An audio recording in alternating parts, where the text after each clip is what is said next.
Bien, mis queridos, les invito a buscar en sus Biblias en el Evangelio de Mateo, allá en el capítulo 1. Vamos a considerar juntos versos 18 al 25, pero esta vez permíteme compartir contigo el tema que tiene que ver el mensaje del ángel a José.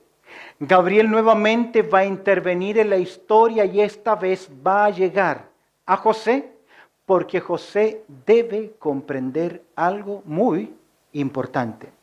Me llama mucho la atención que Dios se preocupó de profetizar acerca de la venida de su Hijo Jesucristo en el Antiguo Testamento. ¿Sabes tú que tenemos cerca de 300 profecías en el Antiguo Testamento preparando el camino para la venida de nuestro Señor Jesucristo?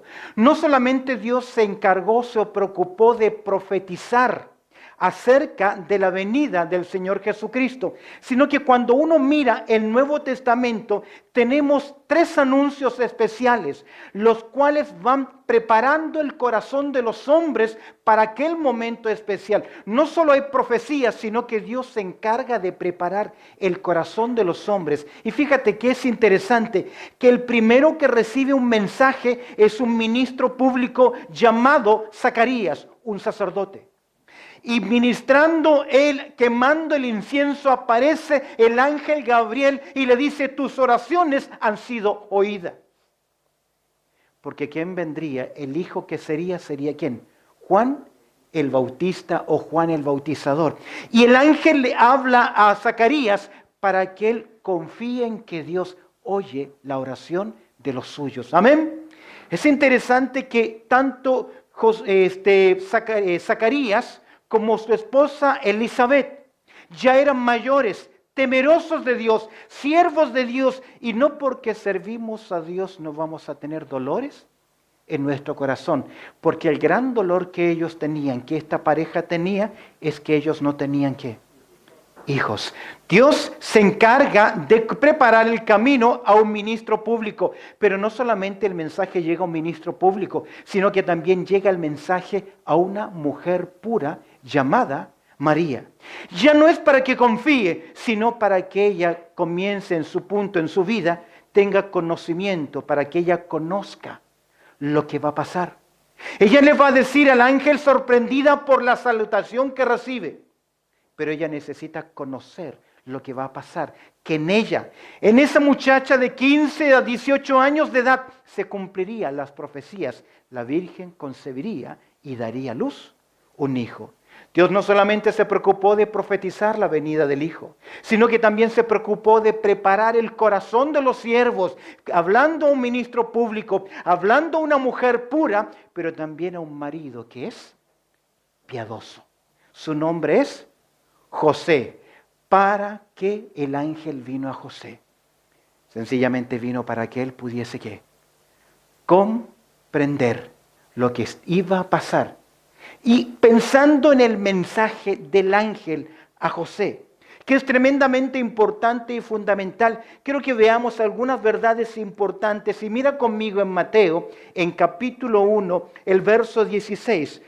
Aún Dios hoy hace lo mismo con el hombre. Se acerca al hombre para preparar su corazón. Se acerca al hombre con un mensaje, hoy no a través de los ángeles. Hoy es a través de ¿qué?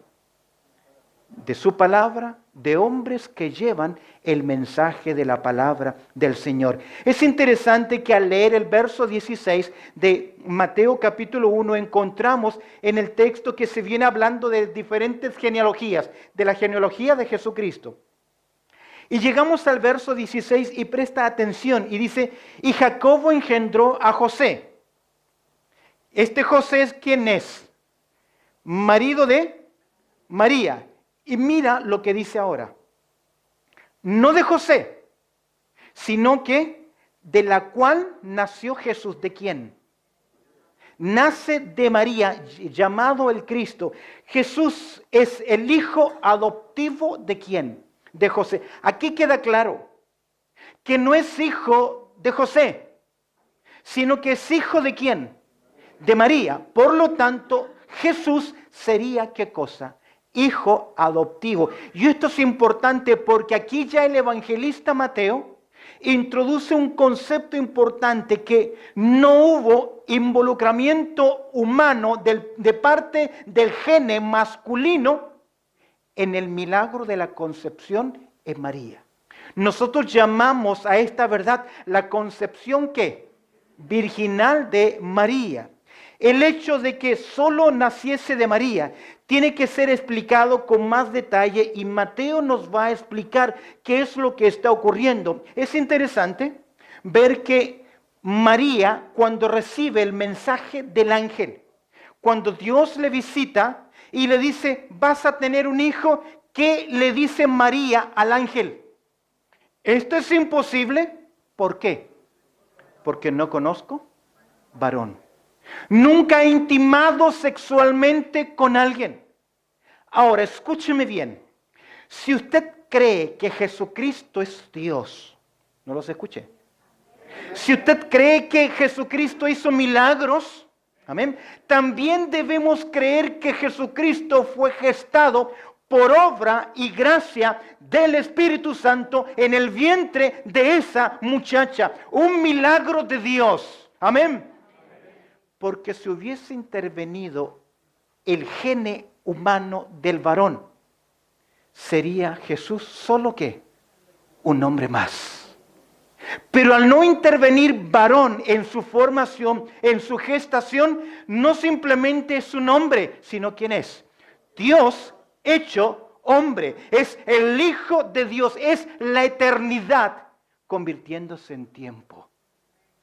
Por eso que un anciano, cuando toma en los brazos a Jesús, mira al cielo, este hombre llamado Simón, y dice, porque nos ha visitado desde lo alto la aurora de la redención. Amén. Ahora, ¿cómo fue el nacimiento de Jesús? ¿Cuáles fueron esos detalles de la concepción y el nacimiento de Jesús? Mira lo que Mateo nos va a explicar. En primer lugar, quiero que veamos juntos la condición de María. La condición de María. Al mirar el verso 18, leemos lo siguiente. En versículo 18, el nacimiento de Jesucristo, dice el texto, fue así. Mateo nos va a relatar lo que ocurre. El nacimiento de Jesucristo fue así. Él va a seguir una secuencia lógica. Él nos va a dar los detalles del nacimiento de Jesús. El texto dice, estando desposada María, su madre, ¿con quién? Con José. Algo interesante que está diciendo que ella estaba en un estado legalmente casada. Estaba, dice el texto, María estaba en la etapa que se llama desposorio. A diferencia de nosotros, los matrimonios orientales tenían 3 etapas. Normalmente, en primer lugar, el compromiso de los padres. Era costumbre de los hebreos, ya cuando tenían una hija, comenzar a mirar cuál sería un buen candidato. Espero que no lo hayan casado así, pero antiguamente así lo hacían. Era costumbre hebrea, y cuando encontraban un buen candidato, los padres hacían o firmaban un compromiso. Cuando crezca, cuando sea mayor, cuando estén desarrollados, cuando estén en capacidad, se van a casar. Primero era compromiso. Segundo, que es esta etapa, era el desposorio. Legalmente estaban casados. Ya eran esposos, pero con la diferencia que por un año, en demostración de fidelidad, en demostración de compromiso, en demostración de dedicación, vivían separados. Legalmente casados, pero no convivían maritalmente. La ley era muy estricta en este aspecto, ya que si ella o él caían en acto sexual, era considerado una afrenta y merecía la lapidación. En esa etapa ella preparaba su vestido en el día en que el esposo, porque la tercera parte del matrimonio es la presentación, cuando el esposo venía a buscarla. Durante ese año ella preparaba su vestido, y durante ese año él preparaba el lugar donde vivirían juntos. ¡Wow! ¡Qué interesante!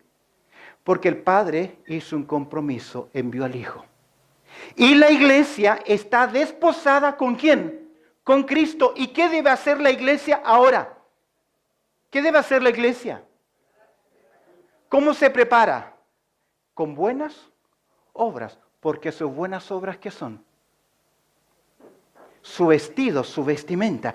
Para que el día en que el esposo la venga a tomar y ya estén juntos. Ahora, esa es la costumbre judía. Vemos acá, interesantemente, el aspecto, la costumbre judía, el desposorio. Dice que estaba desposada María, su madre, con José. Mira algo interesante ahora, la concepción virginal. Dice el texto, antes que se juntasen. Con mucho respeto, con mucha solemnidad. El evangelista nos dice antes que intimara José y María sexualmente. Hay toda una religión que cree la concepción virginal y la perpetua virginidad de María, que no lo sustenta, escúchame bien qué cosa. La palabra de Dios. ¿Qué dice el texto? Antes que se juntasen, antes que viviesen maritalmente, escúcheme bien. Creemos en el nacimiento virginal de Jesucristo y es algo que los creyentes debemos defender. Amén. Hay doctrinas que enseñan que un día vino el Padre del cielo, tocó la puerta de la casa de María y entró a la casa de María y tuvieron relaciones sexuales. Eso no lo enseña la Biblia. La Biblia enseña que el santo ser o lo santo que nacería sería obra de ¿quién? Del Espíritu Santo que pasaría con su sombra. Déjame decirte algo. La sombra es un hebreísmo que significa que descienda el poder sobre alguien. ¿Recuerdas cuando Pedro hacía milagros? ¿Qué hacían las personas que tenían enfermos? Los traían para que tan solo ¿qué? La sombra de Pedro cayese sobre ellos. ¿Por qué? Porque es una expresión de la manifestación del poder de Dios sobre alguien. De esta forma, antes que se juntasen, ella queda embarazada para que se cumpla todo lo que Dios había dicho. Génesis capítulo 3, verso 15. La descendencia de una mujer. Gálatas capítulo 4, verso 4. Nacido de mujer. Juan capítulo 1, verso 14. Y aquel verbo fue hecho carne. ¿Y qué agrega el evangelista? Y habitó entre nos. ¿Sabes que la palabra habitar significa hacer tienda de campaña? En otras palabras, es ir a acampar. ¿Quién habitó entre nosotros? ¿Quién habitó? Emmanuel, que significa Dios con nosotros. Y antes que se juntasen, se halló que había concebido ¿de quién? Del Espíritu Santo. Mateo, ya no nos da más detalles. Pero es Lucas quien nos narra la pregunta de María y cómo sería esto. En primer lugar, hemos visto la condición de María. ¿Cuál es la condición de María? Ella está en primer lugar en la condición de desposorio, que era la costumbre judía, y en segundo lugar se da que ella está embarazada. Antes que se juntasen, se halló que había concebido del Espíritu Santo. Esta situación fue la que los enemigos de Jesús utilizaron. ¿Cómo acusaban a Jesús? ¿Cómo le llamaron? Hijo de fornicación. ¿Por qué? Porque fue evidente que en la etapa de desposorio ella quedó ¿qué? Embarazada. En segundo lugar, hemos visto en primer lugar la condición de María. Quiero que observemos ahora en segundo lugar el conducir de José. Imagínate que nos hemos recién casado. Todavía no estamos viviendo juntos. Y viene la novia y te dice, ¿sabes qué? Estoy ¿qué? Embarazada. ¿Cómo lo tomaría?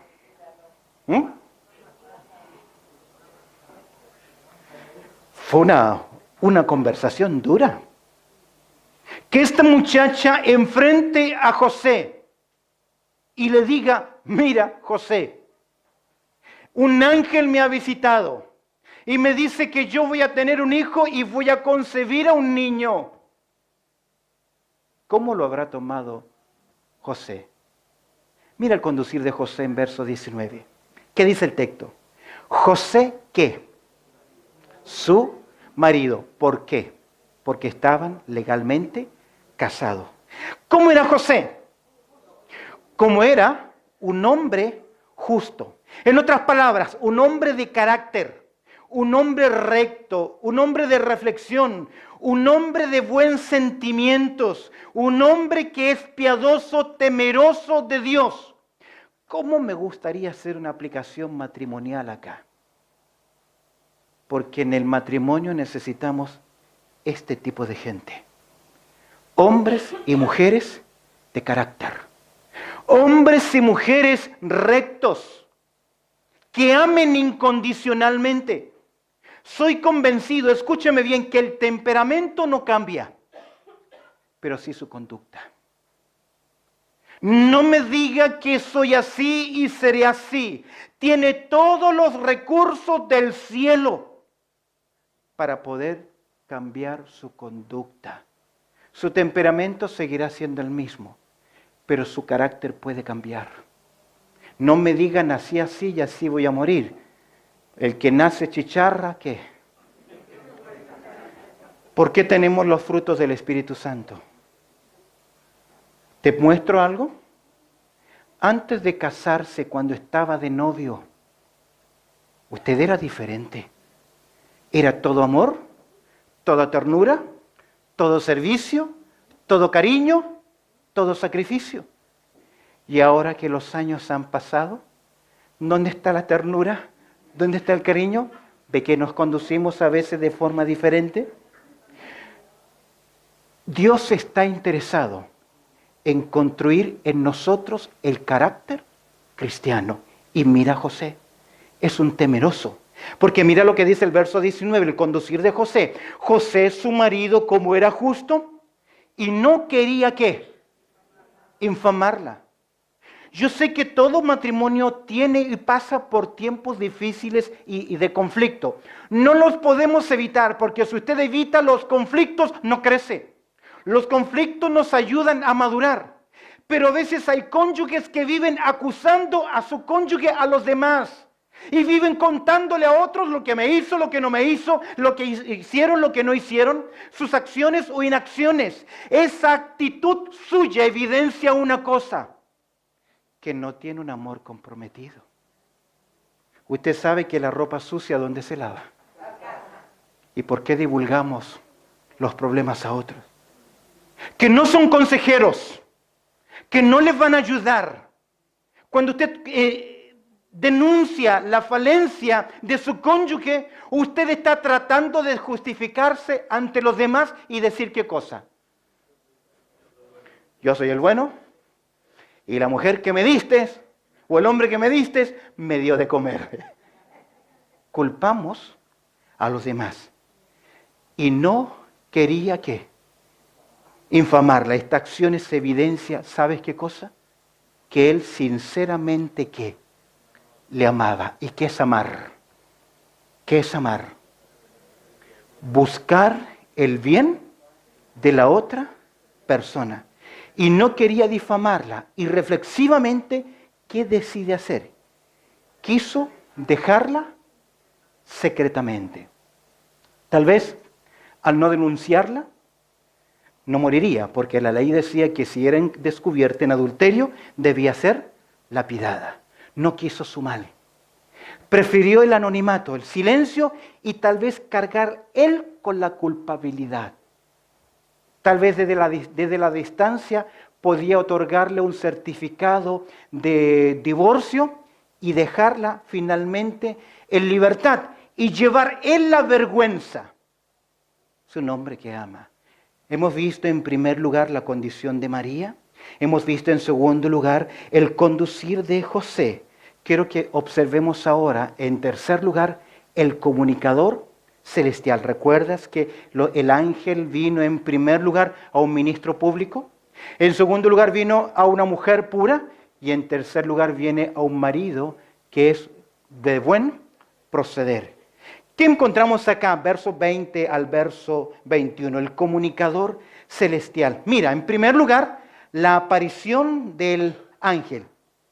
Dice el verso, y pensando él en esto. ¿En qué estaría pensando? ¿Qué estaría pensando usted en los zapatos de José? ¿Será cierto? ¿Conocía José la profecía? ¿Qué piensa? Todo hebreo conocía. ¿Qué profecía? Lo que Isaías, 700 años antes le había dicho. He aquí la señal. La Virgen concebirá. Tal vez está pensando en esto. Tal vez está pensando en cómo hacerlo. No se nos dice lo que José está pensando, pero podemos imaginar su corazón, que amaba a María, que le amaba incondicionalmente. Obviamente estaba tremendamente quebrado, desilusionado, dolido. Él amaba a María con sinceridad, pero había recibido lamentablemente una noticia que no le fue grata. ¿Te acuerdas que la Escritura nos dice que todo hombre sea pronto para oír, tardo para hablar y también muy tardo para qué? Airarse. Es mejor aquel que domina su carácter que el que toma una ciudad. No es fácil. Proverbios 21:5 dice lo siguiente: los pensamientos del diligente ciertamente tienden a la abundancia, mas todo el que se apresura alocadamente, de cierto va a la pobreza. En las muchas palabras, ¿qué? No falta pecado. Y pensando él en esto, mira la aparición del ángel. He aquí un ángel del Señor se le apareció. ¿Dónde? Normalmente los ángeles aparecieron en vivo y en directo. No soñó con un ángel José, sino que el ángel increíblemente entró ¿dónde? En su sueño. No debemos, debemos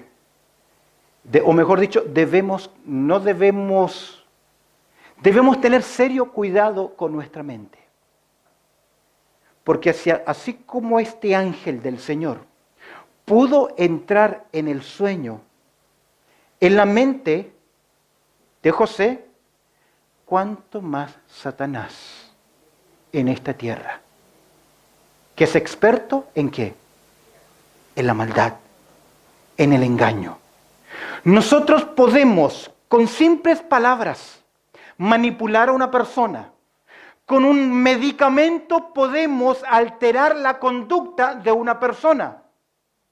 Un medicamento fuerte, un antidepresivo, afecta a esa persona. Nosotros, seres humanos, cuanto más el ser después de Dios, más poderoso en esta tierra.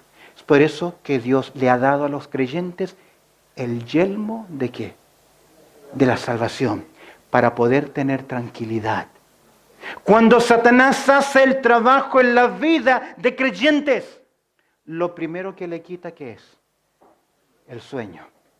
Por eso el salmista dijo, en paz me acostaré y asimismo dormiré, porque solo tú, Jehová, me haces vivir confiado. A su amado el Señor le dará el sueño. Pero cuando tenemos preocupaciones y tenemos temores, el problema está en nosotros, porque Dios nos ha dado el recurso. Vuelvo y aquí el ángel del Señor se le apareció en sueños. Y le dijo José, ¿qué le dice el ángel? Hijo de David. Esto es clave, porque Jesús tenía que ser descendiente ¿de quién? De David. Jesús, y dice, y José, hijo de David, mira qué le dice. No temas de recibir a María tu mujer, porque lo que en ella es engendrado del Espíritu Santo es, él necesita comprender. Y para comprender, ¿qué hizo Dios? Se preocupó. Ahora, mis queridos, Dios no está utilizando ángeles para traernos su palabra. Si usted espera que un ángel venga y le hable, espere tranquilo, va a pasar mucho tiempo. Porque Dios, habiendo hablado muchas veces y de muchas maneras a nuestros padres por los profetas, en estos postreros días nos ha hablado ¿por quién? Por Hijo o el Hijo. Hoy nosotros tenemos, ¿qué cosa? La palabra profética más segura. Y entre paréntesis, todo grupo religioso que ha comenzado con una revelación de un ángel que le trajo algo, hoy es una secta. ¿Para qué tenemos qué cosa? La Biblia. Ahora, esa es la revelación de Dios. Otra cosita. Nos encanta a nosotros pedirle señales a Dios. ¿Se ha fijado? Cuando estábamos enamorados tomábamos una hojita. ¿Y qué decíamos? ¿Me quiere? ¿No me quiere? O me quiere mucho, poquito y nada. Como que esa hoja o esa flor o esa ramita nos iba a traer del cielo ¿qué? Yo decía, Señor, si tú quieres que te sirva, haz que cruce una estrella. Y vivimos pidiendo ¿qué? ¿Sabes qué dice la palabra de Dios en Corintios? Que los judíos piden señales. Pero los creyentes, la iglesia, usted y yo no andamos por vista, sino que por fe. ¿Fe en qué? En esto, queridos. Dios jamás le va a llevar a tomar una decisión a usted contraria a esto. ¿Sabes qué dice el apóstol Pablo? Aun si un ángel trajese un evangelio diferente, ¿sea qué? Anatema. ¿Sabe por qué nos ganan por goleada? Porque ignoramos este libro maravilloso. Y le creemos a las emociones y no al Dios de la palabra. Qué interesante que le dice el ángel. Vemos acá la aparición del ángel y el ángel le dice, no temas, no sientas temor, no te preocupes, porque lo que está ocurriendo es la voluntad de ¿quién? Mira lo que dice el texto, no te preocupes, no temas de recibir a María tu mujer, porque lo que en ella es engendrado, lo que está en ella, ¿qué es? Del Espíritu Santo es. ¿Te acuerdas que el ángel le dijo a María, te cubrirá con tu sombra? Y el santo ser que nacerá. Mala traducción. Lo santo que nacerá. Será llamado como Hijo de Dios. Ahora, la aparición del ángel y mira el anuncio del ángel. ¿Qué le dice el ángel? Y dará a luz un hijo. Ella, por obra de Dios, concepción virginal, milagro del cielo, obra sobrenatural. Y déjame decirte algo. Mira lo que le dice el ángel. Y dará a luz un hijo y llamará su nombre como Jesús. ¿Cómo le va a llamar? Jesús. ¿Por qué Jesús? Ahora, Jesús era un nombre muy común entre los hebreos. Joshua, Yeshua. Jehová es salvación. Pero este nombre que recibe y que José debe darle, tiene que ver con el propósito por el cual Él vendría a esta tierra. Jesús lo dijo en Lucas, yo he venido ¿para qué? Él vino a buscar y salvar lo que se había perdido. Y el ángel le dice, mira, y dará a luz un hijo y llamará su nombre Jesús, porque Él salvará ¿a quién? ¿Qué dice? A su pueblo de sus pecados. Y déjame decirte algo. El hombre no puede ser salvo si no conoce a quién. A Jesús. Jesús es el único camino, es la verdad. No hay religión de por medio, no hay obras de por medio. Solamente ¿quién? Cristo Jesús. Pero Él salva ¿a quién?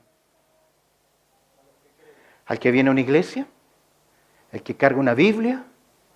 ¿Los que se bautizan? No, porque muchos que cargan una Biblia se bautizan y hablan de Jesús, no conocen a quién. A Jesús. El anuncio del ángel. José debe comprender esta verdad. Hemos visto en primer lugar entonces la condición de María, el conducir de José. Hemos visto en tercer lugar el comunicador celestial. Quiero que observes conmigo en cuarto lugar el cumplimiento del plan divino. ¿Cuál es el cumplimiento del plan divino? Verso 22. Dice el texto, Todo esto, ahora, este es comentario del evangelista. Dejó de narrar lo que ocurrió con José.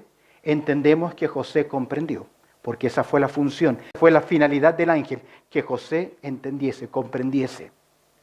Y esto es importante. Todo esto aconteció para que se cumpliese lo dicho por ¿quién? Por el Señor, por medio del profeta. ¿Qué profeta? Isaías. ¿Cuánto tiempo antes? 700 años. ¿Recuerdas que al principio del sermón te dije que tenemos cerca de 300 profecías en el Antiguo Testamento? Esta es una de todas ellas. Mira lo que dice el verso.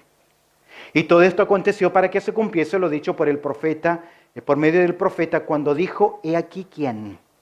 La Virgen concebirá y dará a luz un hijo. Y llamará su nombre como Emmanuel, que traducido es ¿qué? Dios con nosotros. Esto me encanta.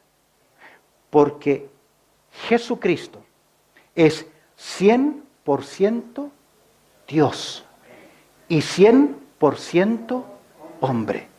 No hay otro como Él y no lo habrá jamás. Es el milagro de los milagros. En Hebreos capítulo 10, verso 5 dice así: y me preparaste cuerpo. Ese ser que había creado el universo entero.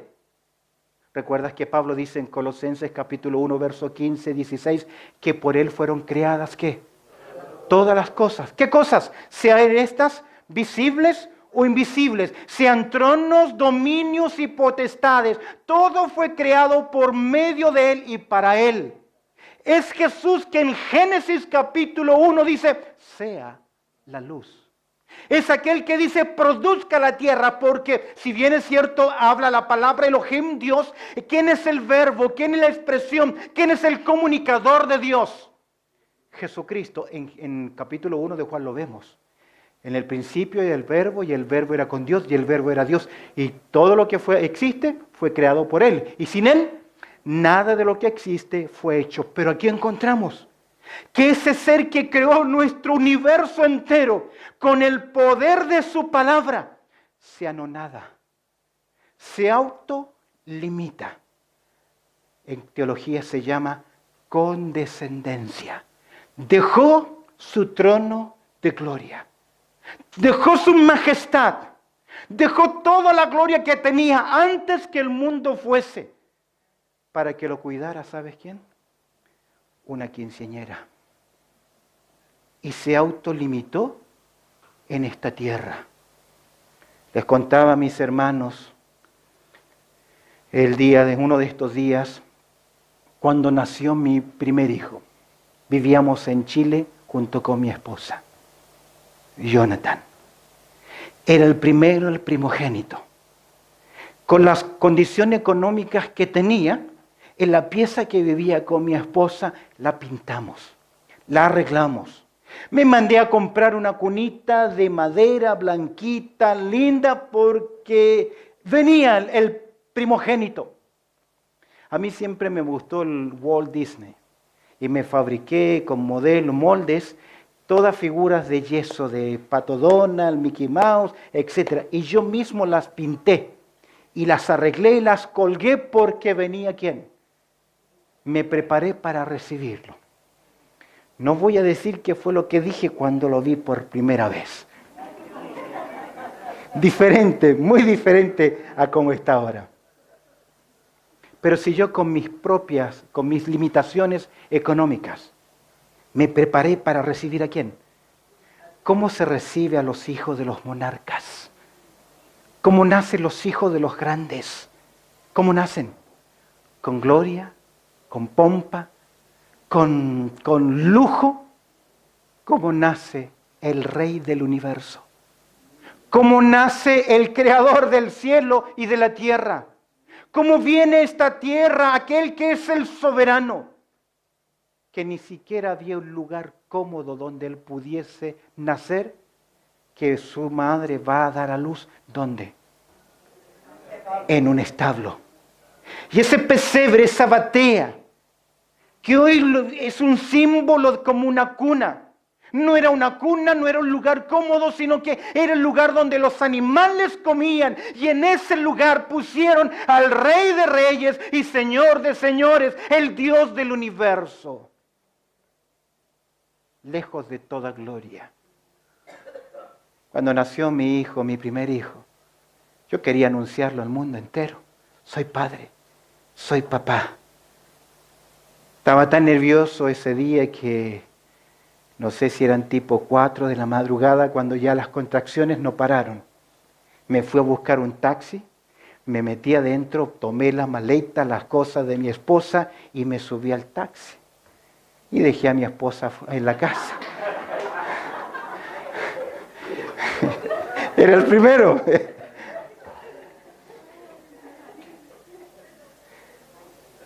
Déjame decirte algo.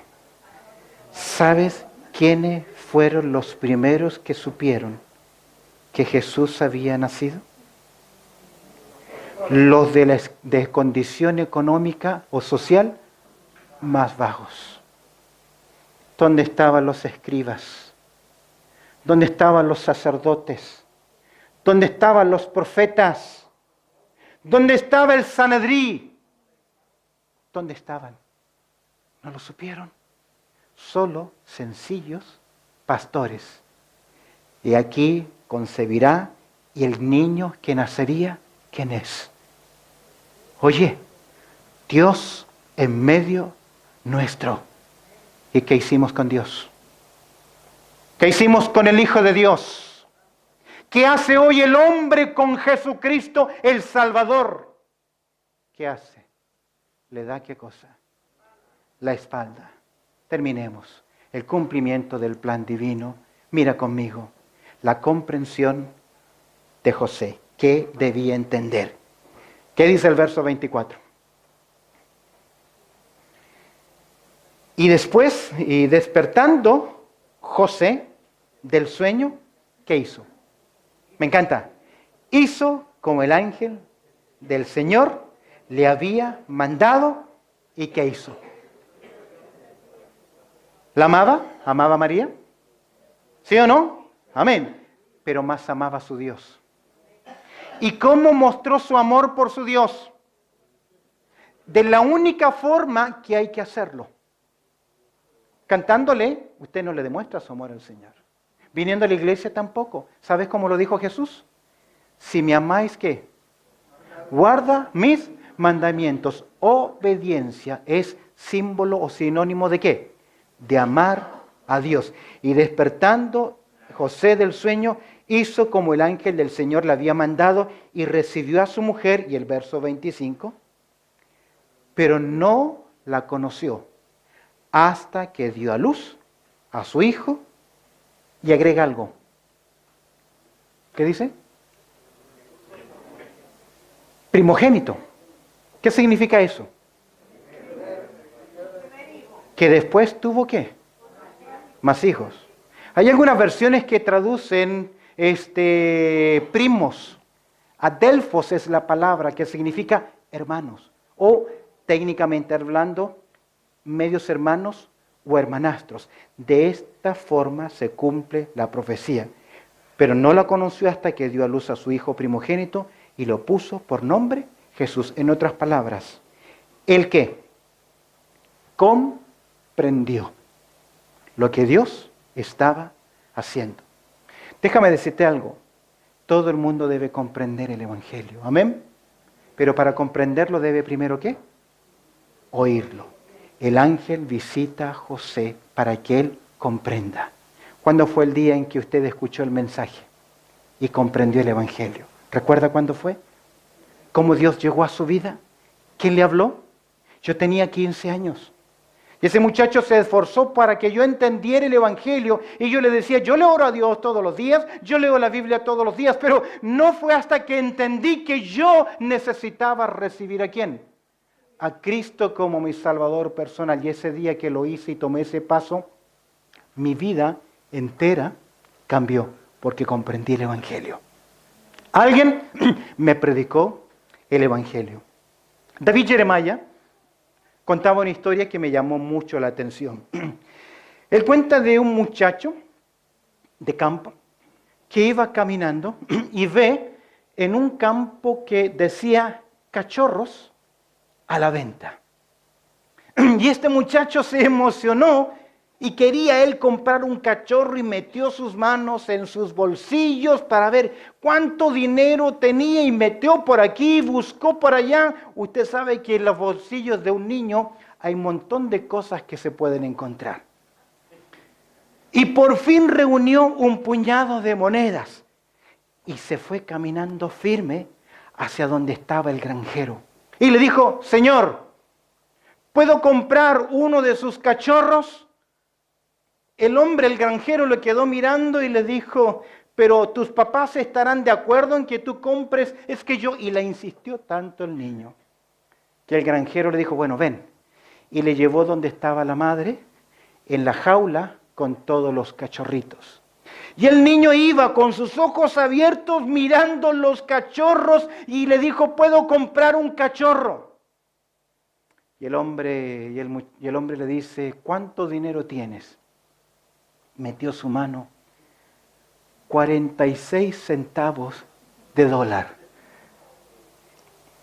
El hombre le dijo: oh, con eso lo único que te alcanza es para mirar a los cachorros. ¿Los quieres ver?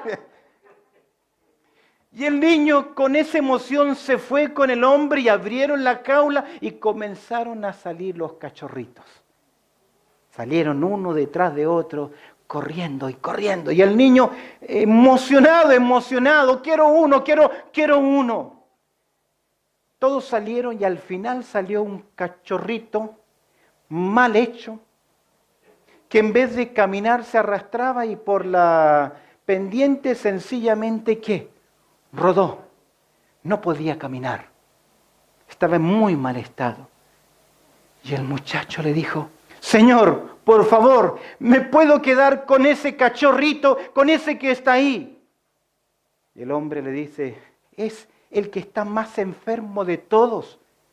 ¿Para qué lo quieres? Y el muchacho se levantó su pierna y le mostró parte de su pierna, un brazalete metálico. Tenía problemas en su pierna. Y le dijo: Señor, es que ese cachorrito necesita a alguien que lo comprenda, que lo entienda. Se quebró ese hombre al mirar a ese muchacho con un problema en su pierna, queriendo cuidar ¿a quién? A un cachorrito. Y él dijo: es que necesita a alguien que lo comprenda, que lo entienda. ¿Sabes por qué hay Navidad? ¿Sabes por qué Cristo sufrió? ¿Sabes por qué hay una cuna? Porque si no hay un pesebre, si no hay un Belén, no hay un Calvario, no hay un Gólgota. Él vino porque comprende nuestros dolores. Y fue tentado, ¿qué? En todo, según nuestra semejanza. Y así como José debía comprender lo que Dios iba a hacer en su vida, todo hombre debe comprender cuál es el plan de salvación. Todo hombre debe comprender por qué vino Cristo. Y todo hombre debe oír el Evangelio. ¿Quién es responsable? Ojalá que en esta Navidad podamos decir: yo quiero ese cachorrito. Yo comprendo. Y quiero llevar el mensaje ¿a quién? A otros. Amén. Quiero invitarles a inclinar su cabeza y cerrar sus ojos por un momento. Yo no sé si todos los que hoy están acá son salvos, son creyentes, son hijos de Dios. Pero usted debe comprender el Evangelio. Usted debe entender por qué vino Cristo. Y usted no es salvo por abrazar una religión, un credo. Usted no es salvo o salva por venir a una iglesia. Usted es salvo cuando tiene un encuentro personal con Cristo Jesús y le recibe en su corazón como su Salvador personal. José recibió el mensaje y obedeció el mensaje. Y hoy no sé si hay alguien que nunca antes ha recibido a Cristo como su Salvador personal. ¿Por qué no tomas hoy ese paso de fe y le dices a Jesús: entra a mi vida? ¿Por qué no recibir el mejor regalo de todos? en esta Navidad, que es el regalo de la vida eterna y el perdón de los pecados. Y solamente ocurre cuando usted le dice a Jesucristo, entra a mi corazón. Yo no sé si hay alguien en esta hora acá que nunca le ha dicho a Jesús, entra a mi vida. ¿Por qué no lo haces hoy? Ahí donde estás. ¿Por qué no oras conmigo? Dile a Jesús así. Si hoy quieres comprender, recibir el mensaje y que Dios salve tu vida, dile así, Jesús. Dile así, Jesús, perdona mis pecados. Sé que he vivido lejos de ti, pero creo en tu obra. Creo en el milagro de la salvación. Y hoy en un acto de fe, abro la puerta de mi corazón y te recibo, Jesús, como mi Salvador personal. Entra mi vida y abre los ojos de mi entendimiento para pasar de muerte a vida. Hijos de Dios. Amén. Pero ¿cuál es nuestra responsabilidad? Llevar a otros el mensaje para que comprendan lo que Jesús vino a hacer. Amén. Bendito Padre Celestial. Te damos gracias, Señor, por tu amor y por tu cuidado, por lo que tú has hecho por nosotros, por el milagro de la salvación. Y en esta hora, bendito Padre Celestial, quiero agradecerte, Señor, por darnos la oportunidad de entender un poquito más sobre este maravilloso regalo de la vida eterna. Te doy gracias, Señor, por este tiempo. Y oramos, Señor, para que cuando celebremos Navidad podamos recordar y comprender que es un mensaje de paz, de amor, de esperanza y de salvación. Recibe tú la gloria, pues oramos, Señor, agradeciéndote todo a través del precioso nombre de Cristo Jesús. Amén y amén.